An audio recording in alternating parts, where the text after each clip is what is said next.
Bu videoda Alman kısa satır tekniği ile bu dalgalı formu adım adım birlikte öreceğiz. Volanlı atkıyı örmek için 4 numara şiş ve Alize Angora Gold batik iplik kullanacağım. Bir yumak tam yeterli geliyor.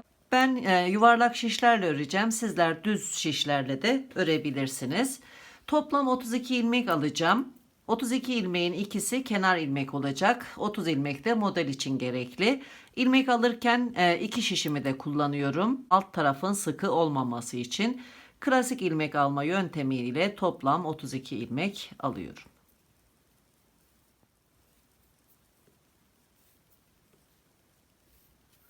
Toplam 32 ilmek aldım.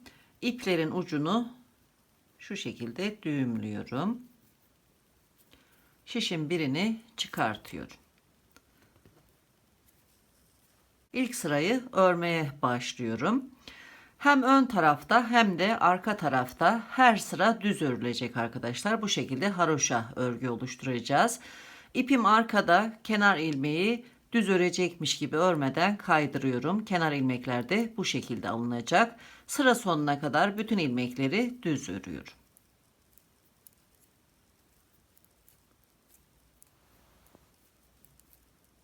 Birinci sırayı tamamlayıp dönüyorum. Bu şekilde toplam 4 sıra daha örelim. Daha sonra modeli başlayacağız. Modeli başlarken tekrar birlikte olacağız.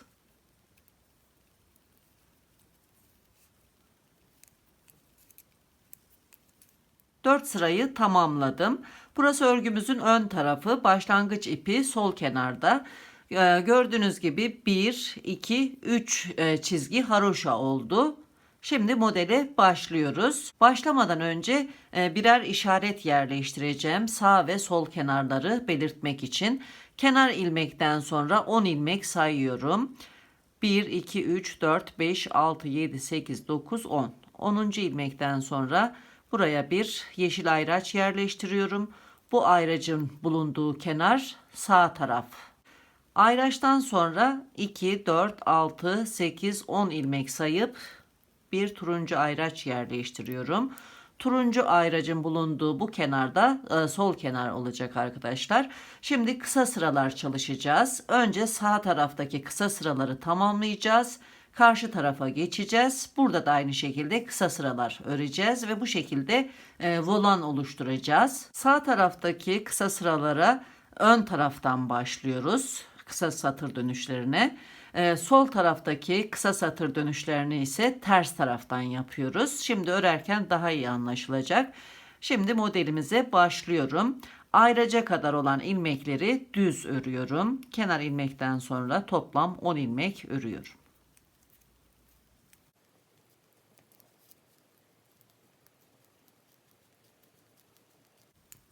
On ilmek ördüm. Şimdi dönüş yapıyorum. Sırayı ilerletmiyorum. Geri döndüm. Sol şişimdeki ilk ilmeği sağ şişime kaydırıyorum. İp ön tarafta. İpi şöyle geriye doğru çekiyorum. Burada çift ilmek oluşturdum. Kısa satır ilmeğimiz. Burada delik oluşmaması için bu şekilde çalışıyoruz. Alman kısa satır tekniğini uyguluyoruz. Kalan ilmekleri de düz örüyorum.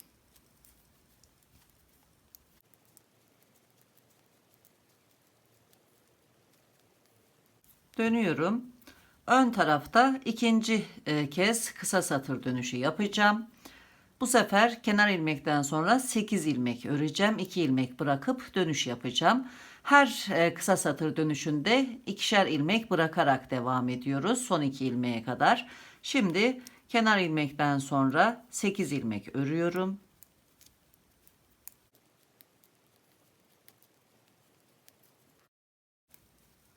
2 ilmek bıraktım. 1, 2.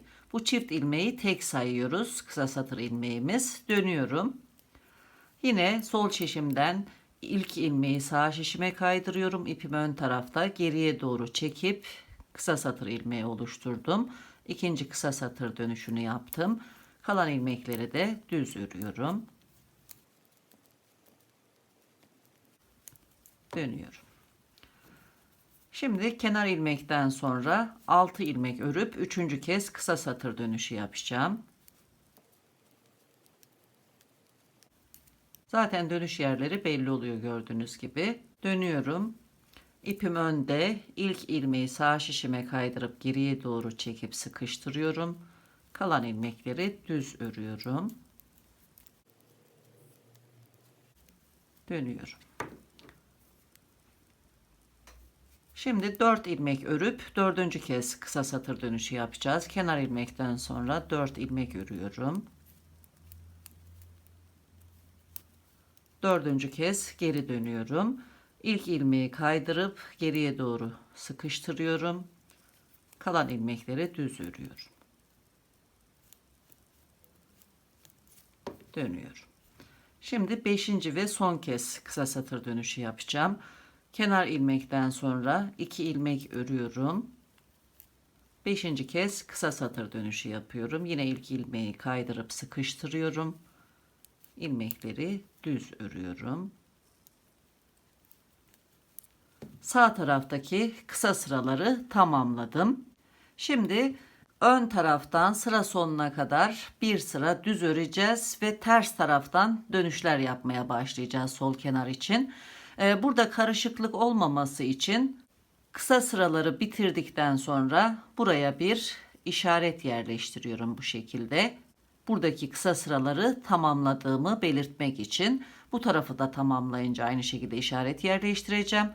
Şimdi kolay ayırt ediliyor ama ileride örgümüz uzadığında karışıklık olabilir arkadaşlar. Kısa satır ilmekleri de dahil olmak üzere bütün ilmekleri düz öreceğim. Kenar ilmeği kaydırdım. Bir ilmek düz ördüm. İlk kısa satır ilmeğine geldim. Bu çift ilmeğe bu şekilde batıyorum. Çift örüyorum. Devam ediyorum. Bütün kısa satır ilmekleri bu şekilde örülecek. Sıra sonuna kadar devam edelim.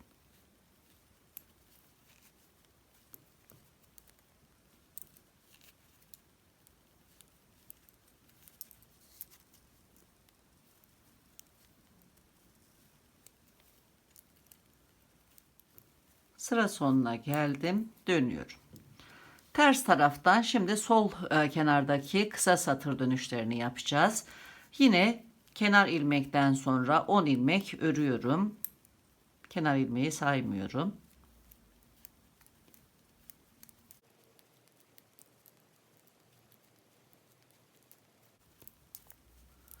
Ayrıca kadar 10 ilmek ördüm. Devam etmiyorum. Geri dönüş yapıyorum. İpim ön tarafta, yine sol şişimden ilk ilmeği sağ şişime kaydırıp ipi geriye doğru çekiyorum. Çift ilmek oluşturdum. Kısa satır ilmeği. Kalan ilmekleri düz örüyorum.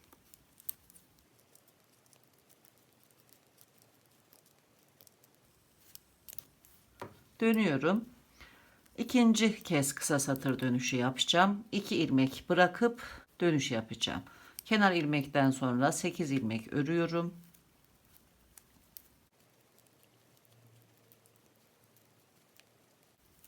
İki ilmek bıraktım. İkinci kez kısa satır dönüşü yaptım. İlk ilmeği kaydırıp geriye doğru sıkıştırdım. Şöyle ipi çekip kalan ilmekleri düz örüyorum.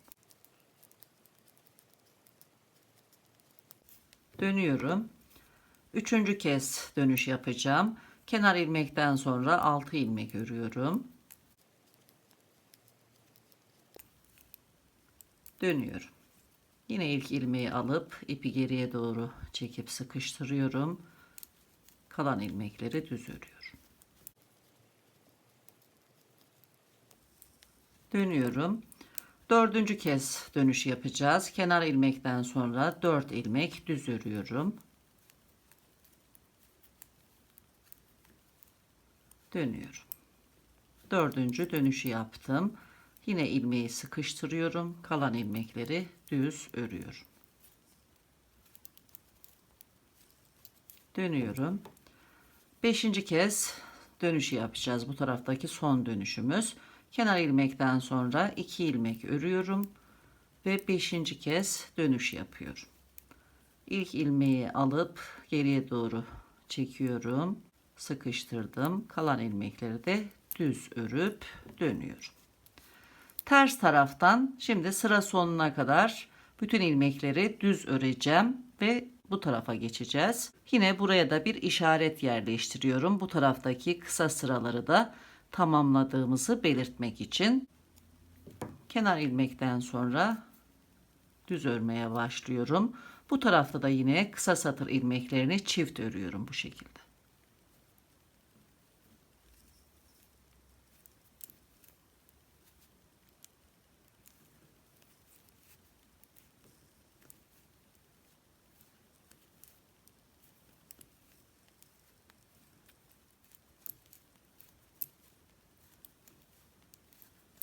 Sırayı tamamlayıp dönüyorum.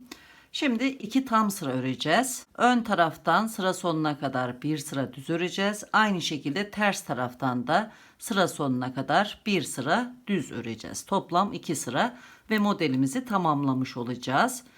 Kenar ilmekten sonra sıra sonuna kadar düz örüyorum.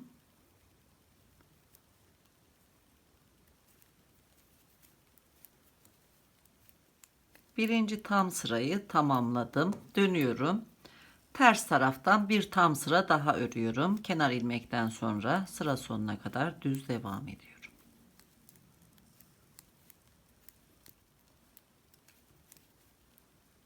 İkinci tam sırayı tamamlayıp dönüyorum. Modelimiz tamamlandı arkadaşlar. Şimdi bir kez daha tekrar edeceğim daha iyi anlaşılması için. Modele başladıktan sonra bu son ördüğüm sıraya kadar örmüş olduğumuz sıraları tekrar ederek örmeyi sürdüreceğiz. Şimdi yine sağ tarafta kısa sıralar çalışacağız. Daha sonra sol tarafa geçeceğiz. Burada işaret yerleştirmiştim gördüğünüz gibi buradaki kısa sıraları tamamlayınca. Ön taraftan baktığımızda bu işaretin üzerinde 1-2 diş haroşa sırası olması lazım. Bu tarafta da aynı şekilde kısa sıraları tamamladıktan sonra gördüğünüz gibi 1-2 diş haroşa sırası oldu. Şimdi işaretleri çıkartıyorum. Çünkü yeni modele başlayacağım. Sağ taraftan başlıyorum. Sağ taraftaki kısa sıraları tamamladıktan sonra yine işaretlerimi yerleştireceğim. Bu şekilde çalışırsanız hiç karışıklık yaşamazsınız arkadaşlar. Zaten ördükçe daha iyi kavrayacaksınız. Çok basit bir model. Şimdi yine ön taraftan sağ kenarda kısa sıralar çalışmaya başlıyorum.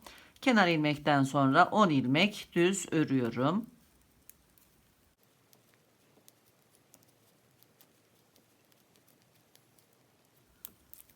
Ayrıca kadar ördüm. Şimdi ilk kısa satır dönüşünü yapıyorum. İpim önde, yine sol şişimden ilk ilmeği sağ şişe kaydırıp ipi geriye doğru çekiyorum. Kısa satır ilmeği oluşturdum. Çift ilmek. Kalan ilmekleri düz örüyorum.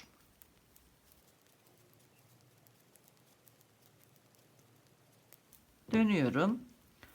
İkinci kez kısa satır dönüşü yapacağım. Kenar ilmekten sonra 8 ilmek örüyorum.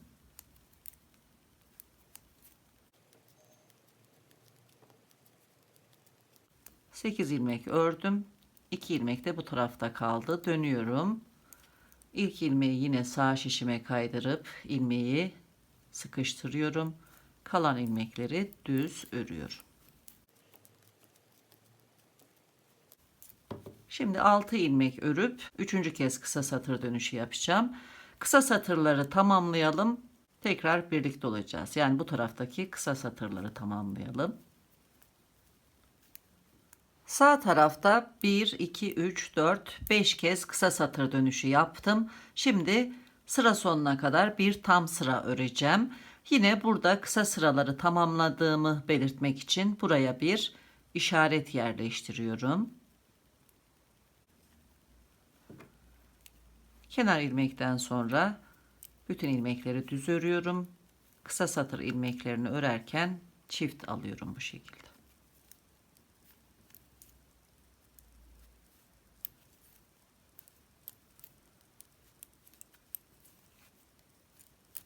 Sıra sonuna kadar ördüm. Dönüyorum. Ters taraftan sol kenardaki kısa sıraları çalışacağım. Yine kenar ilmekten sonra ayrıca kadar 10 ilmek örüyorum.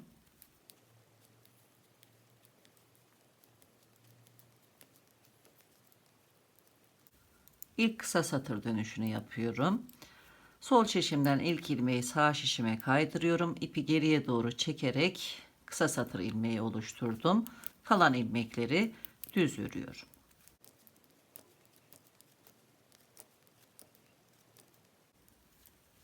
Dönüyorum. Şimdi kenar ilmekten sonra 8 ilmek örüp ikinci kısa satır dönüşünü yapacağım. Bu şekilde 5 kez kısa satır dönüşü yapalım. Tekrar birlikte olacağız. Sol kenarda da 1, 2, 3, 4, 5 kez kısa satır dönüşü yaptım. Şimdi ters taraftan bir tam sıra öreceğim ve karşı tarafa geçeceğim. Yine buraya bir işaret yerleştiriyorum. Sol kenardaki kısa sıraları tamamladığımı belirtmek için. Kenar ilmekten sonra düz örüyorum. Yine kısa satır ilmeklerini çift olarak örüyorum.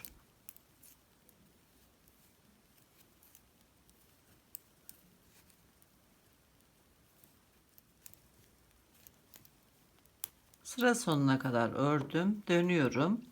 Ön taraftayım. Bir tam sıra ön yüzde, bir tam sırada arka yüzde örelim. Toplam 2 sıra. Tekrar birlikte olacağız.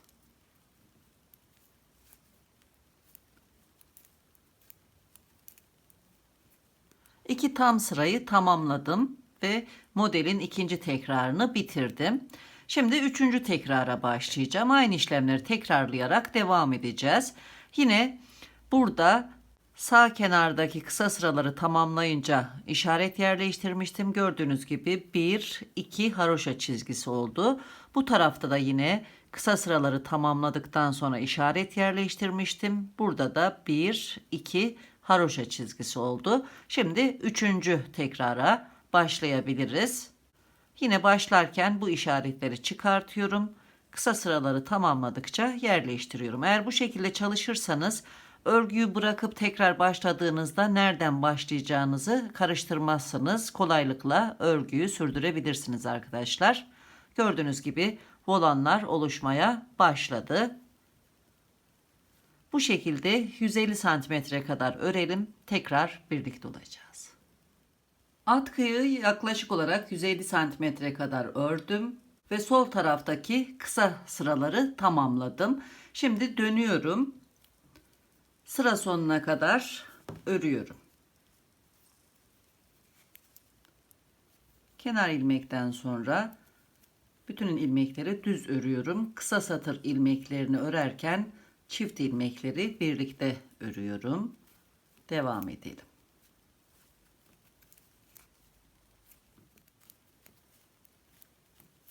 Sırayı tamamlayıp dönüyorum. Ön taraftayım. Şimdi toplam 4 sıra öreceğiz ve ilmekleri kapatacağız. Kenar ilmekten sonra sıra sonuna kadar düz örüyorum. Bütün sıraları düz örelim. Toplam 4 sıra. Toplam 4 sıra ördüm. Kısa sıraların üzerinde 1, 2, 3 diş haroşa oldu. Şimdi bütün ilmekleri kapatacağım. Sıkı kapanmaması için büyük numara bir şiş kullanacağım. 5,5 numaralı şişle örüp ilmekleri kapatıyorum. İlk 2 ilmeği önce düz örüyorum. Birinci ilmeği ikinci ilmeğin üzerinden geçirip bir ilmek kapattım. Bu şekilde sırayla ilmekleri önce düz örüyoruz, daha sonra kapatıyoruz.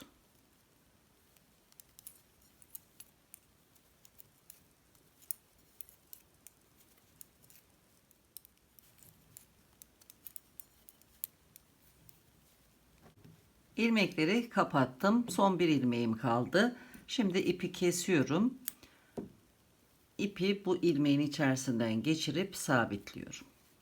Bu şekilde. Fazlalık ipi gizleyeceğim. Bir iğneye geçiriyorum.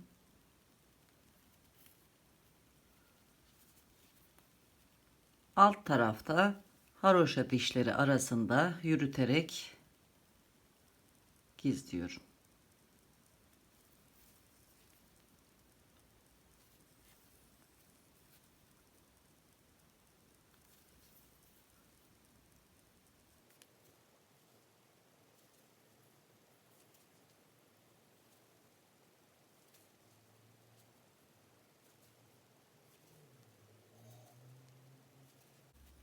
Bu kadar yeterli. Fazlalığı kesiyorum.